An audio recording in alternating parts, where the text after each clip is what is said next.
امشب دیدیش؟ آره. دلت تنگ شده بود؟ آره، ولی این فقط از دور بود. همین برام کافیه. چرا دوباره داری گریه میکنی؟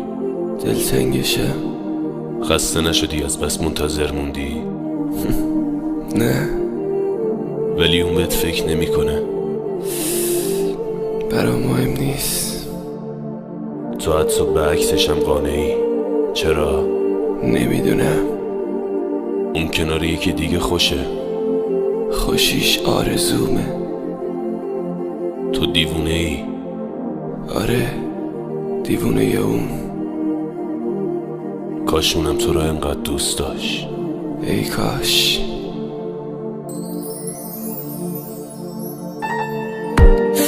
صدا تو بیار پایین، دیوونه میشم فقط همین. تو بله تو بگو، من درد میکشم رو خاک سرد زمین.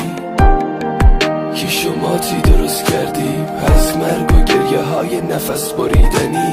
درد مرگ بریدم از همه، از اولشم داستان پر غمه.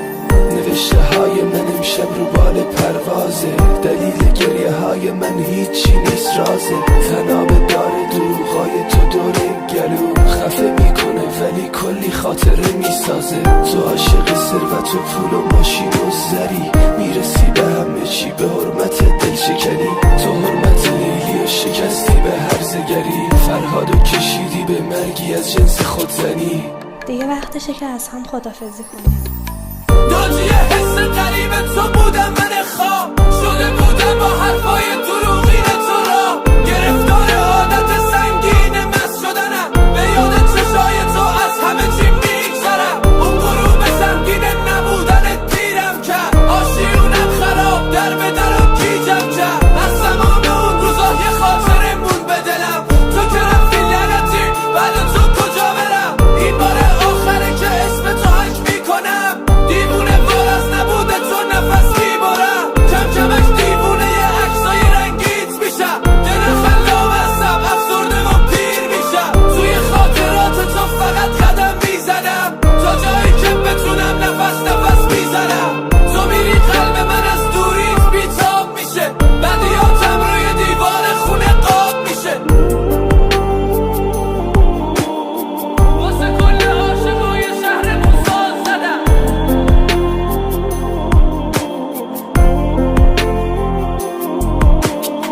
بعد تو گلوی من پاره میشه میدونم.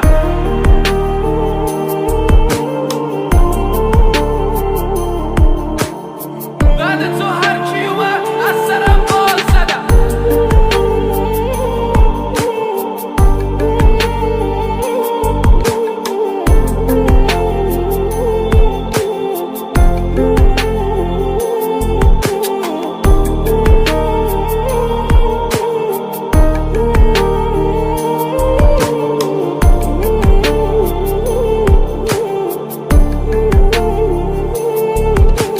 Sen ayrılman hiç ayrılma, sen gitme sensiz duramam.